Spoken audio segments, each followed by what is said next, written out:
அப்படின்னா, ஆடு வந்து நல்லா வளர்த்துட்டோம், ஆனால் விற்கும்போது சரியான விலை கிடைக்கலன்னா எல்லா உழைப்பும் வேஸ்ட்டாக போயிடும்.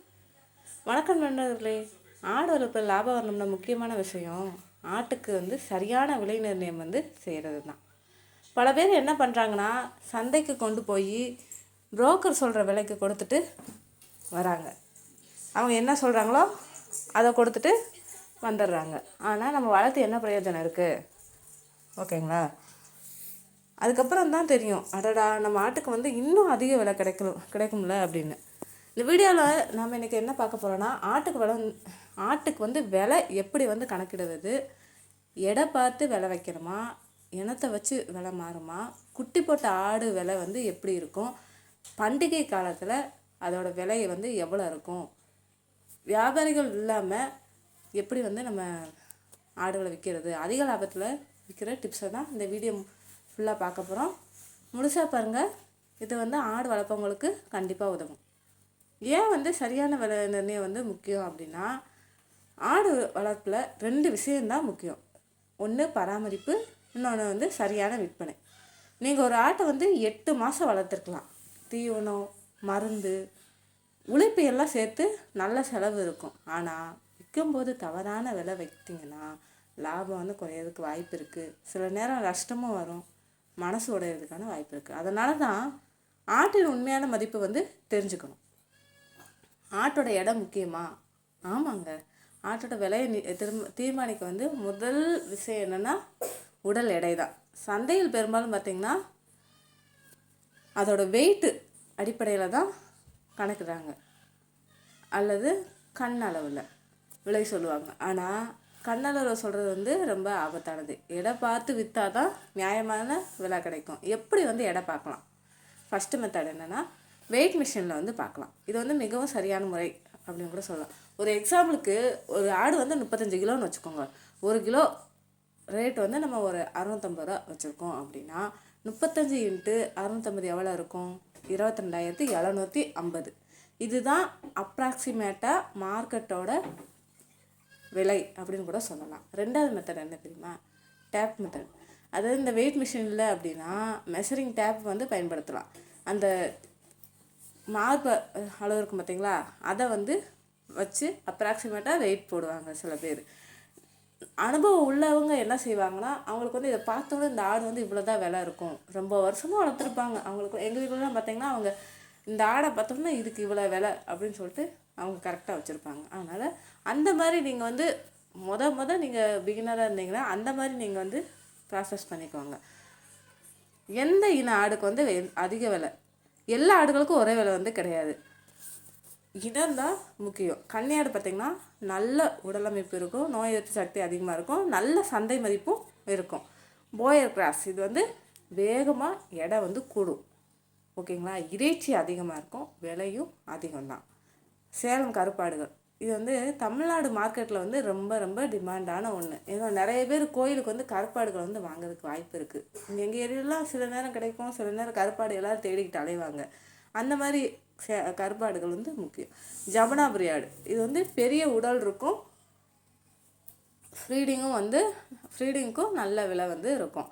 அடுத்து ஒரு அதாவது ஒரு இறைச்சி உள்ள ஆடுக்கும் அந்த இனப்பெருக்க ஆடுக்கும் என்ன வித்தியாசம் அப்படின்னு பார்க்கலாமா?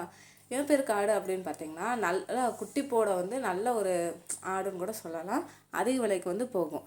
இறைச்சி ஆடு பார்த்திங்கன்னா நல்ல கறிக்காக வந்து வளர்த்துக்கலாம், அதோட எடை வந்து ரொம்ப ரொம்ப முக்கியம். அடுத்து பார்த்திங்கன்னா வயசு எப்படி வந்து விலையை மாற்றும் அப்படின்னா வயசும் முக்கியம். குட்டி ஆடு பார்த்திங்கன்னா 3 to 5 மாதம் ஃப்ரீடு, அதாவது இனம் வந்து நல்லா இருந்தால் அதிக விலை. வளர்ந்த ஆடு பார்த்திங்கன்னா 8 to 12 மாதம் வந்து மார்க்கெட்டுக்கு வந்து பெஸ்ட்டாக இருக்கும். இப்போ எங்கள் இது வந்து ஒரு 5 மாதம் 6 மாதம் குட்டினா ஜோடி 12 ரூபா சொல்லுவாங்க, இல்லைன்னா கொஞ்சம் முன்ன பின்ன வரும். ஏன்னா அது குட்டிகள் அந்த வயசை பொறுத்து. வயசான ஆடு வந்து விலை குறையும், அதே மாதிரி அதோட இறைச்சி குவாலிட்டியும் குறையும். பெண்ணாடு ஆணாடு இதுக்குள்ள வித்தியாசத்தை பார்க்கலாமா? பெண்ணாடு வந்து இனப்பெருக்கத்துக்கு வந்து பயன்படுத்தலாம்.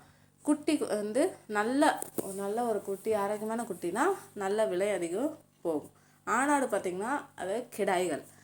திருவிழா நேரத்தில் வந்து அதிக டிமாண்ட் வந்து இருக்கும். நல்ல வெயிட் இருந்தால் நல்ல விலை வந்து கிடைக்கும். பண்டிகை கால விலை ரகசியம் இதை பார்த்தாலுமா இந்த ஒரு விஷயம் தெரிஞ்சால் நல்ல லாபம் பார்க்கலாம். சில காலங்களில் ஆட்டுக்கு வந்து விலை அதிகம் இருக்கும். எக்ஸாம்பிளாக பார்த்திங்கன்னா இந்த Bakrid time, Deepavali season, Pongal time, திருமண சீசனு, இந்த நேரத்தில் வந்து இறைச்சி வந்து ரொம்ப டிமாண்ட் அதிகம். அதனால் விலையும் உயர்வாக தான் இருக்கும்.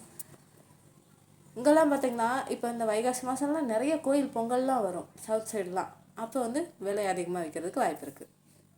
ஒரு அனுபவம் உள்ள ஃபார்மர் என்ன பண்ணுவாங்கன்னா, அவங்க ஆட்டை வந்து சரியான நேரம் வரைக்கும் வர வரைக்கும் வச்சுருப்பாங்க. ஃபெஸ்டிவலுக்கு முன்னாடி விற்றுருவாங்க. இதனால் என்னென்னா நம்மளுக்கு எக்ஸ்ட்ரா வந்து வருமானம் கிடைக்கிறதுக்கு வாய்ப்பு இருக்குது. இப்போ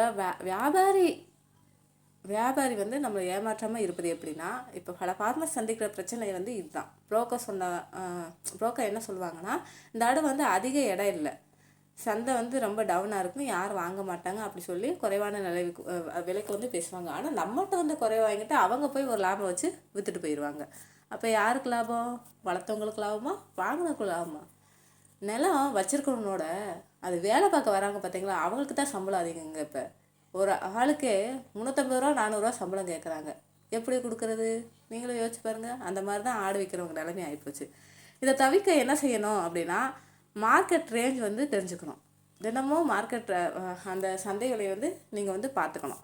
பல பேரிடம் வந்து ரேட்டு வந்து கேட்கணும். ஒருத்தர் சொன்ன ரேட்டு வந்து உடனே வந்து ஒத்துக்காதீங்க. எடை பார்த்து பேசணும். வெயிட் மிஷின் இருந்தால் யாரும் ஏமாற்ற முடியாது. ஓகேம்மா? அதே மாதிரி அவசரமாக விற்கக்கூடாது. அர்ஜெண்ட்டாக நம்ம விற்றோம்னா விலை வந்து குறையும். இப்போ ஆரோக்கியமாக இருக்க ஆடுக்கு வந்து விலையை வந்து எப்படி உயர்த்தணும் அப்படின்னா, ஒரு ஆரோக்கியமாக இருக்குது அப்படின்னா அதுக்கு வந்து விலையும் அதிகமாக தான் இருக்கும். வாங்குறவங்க என்ன செய்வாங்க அப்படின்னா, கண் வந்து பிரகாசமாக இருக்கா, முடி வந்து நல்லா ஷைனாக இருக்கா, உடல் அமைப்பு எப்படி இருக்குது, நடப்பு எப்படி இருக்குது, சாப்பிடும் திறன் எப்படி இருக்குது அப்படின்னு சொல்லிட்டு பார்ப்பாங்க. நோய் இருந்தால் அந்த ஆட்டுக்கு வந்து விலை குறையும், வாங்குறவங்களும் பயப்படுவாங்க அந்த ஆட்டை. அதனால் நம்ம குடற்புழு நீக்கம் ரெகுலராக பண்ணணும், தடுப்பூசி சரியாக போடணும், சுத்தமான பராமரிப்பு ரொம்ப ரொம்ப முக்கியம். இது வந்து விலையையும் உயர்த்தும், சந்தை மார்க்கெட் விலையும் உயர்த்தும். தீவன செலவு வந்து எப்படி கணக்கிறது? விலை வைக்கும்போது உங்கள் செலவு வந்து தெரிஞ்சுக்கணும். ஒரு ஆட்டுக்கு வந்து நீங்கள் ஒரு ஆடு குட்டி வாங்குறீங்க அப்படின்னா ஒரு 8000. இது வந்து ஒரு எக்ஸாம்பிளுக்காக சொல்கிறேன். ஃபீடு வந்து ஒரு தீவனம் வந்து ஒரு 5000, மருத்துவ செலவு வந்து ஒரு 1000, அதே மாதிரி அந்த லேபர் காஸ்ட் வந்து ஒரு 2000. அப்போ மொத்தமாக பார்த்திங்கன்னா 10000. அதுக்கு கீழே விற்றா நம்மளுக்கு நஷ்டம்தான். அதனால் ப்ராஃபிட் எப்படி வந்து ஃபிக்ஸ் பண்ணலாம்? குறைஞ்சது 20%லேருந்து 30% வந்து ப்ராஃபிட் வந்து நீங்கள் வச்சு சேல் பண்ணலாம். இப்போ டைரெக்டாக நம்ம வந்து டைரக்ட் செல்லிங், அதாவது டைரெக்டாக நம்ம வந்து ஆடுகளை வந்து விற்கும்போது அதிக விலைக்கு வந்து விற்கலாம். அதில் வர லாபம் ஃபுல்லாக உங்களுக்கு தான். ஆனால் ஒரு வியாபாரிக்கிட்ட விற்றீங்க அப்படின்னா சீக்கிரம் சேல் ஆகும், ஆனால் நம்மளுக்கு வந்து நம்ம கமிஷன் வந்து எதுவுமே கிடைக்காது, ப்ரைஸும் ரொம்ப கம்மியாயிரும். இப்போ நீங்கள் இதில் சோஷியல் மீடியாவில் நிறையா போட்டு விற்கிறாங்க. வாட்ஸ்அப்பில், யூடியூப்பில், இன்ஸ்டாகிராமில் எல்லாத்துலேயுமே வந்து போடுறாங்க. அந்த மாதிரி நீங்கள் வந்து சேல் பண்ண ஆரம்பிக்கலாம். நல்ல ஃபோட்டோ எடுத்தால் நல்ல விலை கொடுக்கும். அதனால் நல்ல வெளிச்சம் அதாவது நல்ல ஒரு வீடியோ இருந்தால் நல்லா போட்டு நீங்கள் அதில் கூட விற்கலாம். இப்போ சந்தையில் நடக்கும் ஒரு ட்ரிக்ஸ் என்னென்னா, சில வியாபாரிகள் என்ன செய்வாங்கன்னா கூட்டமாக வந்து விலையை வந்து குறிப்பாங்க. இந்த ஆடு வந்து சரியில்லை அப்படின்னு சொல்லிட்டு சொல்லுவாங்க. நீங்கள் வந்து பயப்படக்கூடாது. கான்ஃபிடென்ஸ் தான் முக்கியம். உங்கள் ஆட்டோட குவாலிட்டி வந்து தெரிஞ்சுக்கணும். ரெக்கார்டு வச்சுக்கிறது ரொம்ப முக்கியம். ஆட்டோட அந்த எப்போ பிறந்துச்சு அப்படி, இத்தனை மாதம் ஆகுது இந்த குட்டி, இத்தனை மாதம் ஆகுது அப்படி சொல்லிட்டு எல்லாம் தெரிஞ்சுக்கணும். அதாவது தடுப்பூசி போட்டது, வெயிட்டு, அதோட வெயிட் எவ்வளவு, தீவனம் என்ன அப்படின்னு சொல்லிட்டு எல்லாமே தெரிஞ்சுக்கணும். ஒரு நல்ல செல்லராக நீங்கள் எப்படி மாறலான்னா, நம்ம வந்து ஆட்டோட பிரச்சனை இருந்தால் அதை வந்து நேராக சொல்லிடணும். ஓகேங்களா? கஸ்டமர்கிட்ட எல்லாமே நம்ம வந்து டைரெக்டாக நம்ம எல்லாமே பேசினா தான், இந்த கஸ்டமர் வந்து நல்லா ஆடு வந்து வளர்க்குறாங்க, விற்கிறாங்க அப்படி சொல்லிட்டு கண்டிப்பாக வாங்குவாங்க. லாபம் அதிகரிக்க ஒரு டிப்ஸ் வந்து சொல்ல போகிறேன். ஃபஸ்ட்டு டிப்ஸ் என்னென்னா, எடை பார்த்து விற்கணும். அடுத்து திருவிழா நேரத்தில் விற்கணும். அதே மாதிரி ஆரோக்கியமான அந்த எண்ணத்தை மட்டும் மெயின்டைன் பண்ணுங்கள். ஆன்லைனில் நீங்கள் வந்து விற்கிறதுக்கு கற்றுக்கோங்க. அதே மாதிரி சந்தை விலையும் தெரிஞ்சு வச்சுக்கோங்க. ஆடு வளர்ப்பில் லாபம் வரணும்னா ஆட்டை வளர்ப்ப மட்டும் போதாது, சரியான விலைக்கு விற்க தெரிஞ்சிருக்கோம். விலை நிர்ணயம் தெரிஞ்ச ஃபார்மர் தான் உண்மையான வெற்றியாளர். இந்த வீடியோ கண்டிப்பாக பயனுள்ளதாக இருக்கும் அப்படின்னு நான் நினைக்கிறேன். கண்டிப்பாக வீடியோக்கு லைக் பண்ணுங்கள், மற்ற ஆடு வளர்ப்புங்களுக்கு ஷேர் பண்ணுங்கள், மறக்காமல் சேனலில் சப்ஸ்கிரைப் பண்ணிட்டு போங்க. மீண்டும் ஒரு பயனுள்ள வீடியோவில் சந்திப்போம். ஏதாவது டவுட் இருந்தாலும் ஆடு வேணும்னு நீங்கள் நினச்சிருந்தாலும் கமெண்ட் பாக்ஸில் கமெண்ட் பண்ணுங்கள். நாளைக்கு என்ன வீடியோ போடலான்னு சொல்லிட்டு நாளைக்கு பார்க்கலாம்.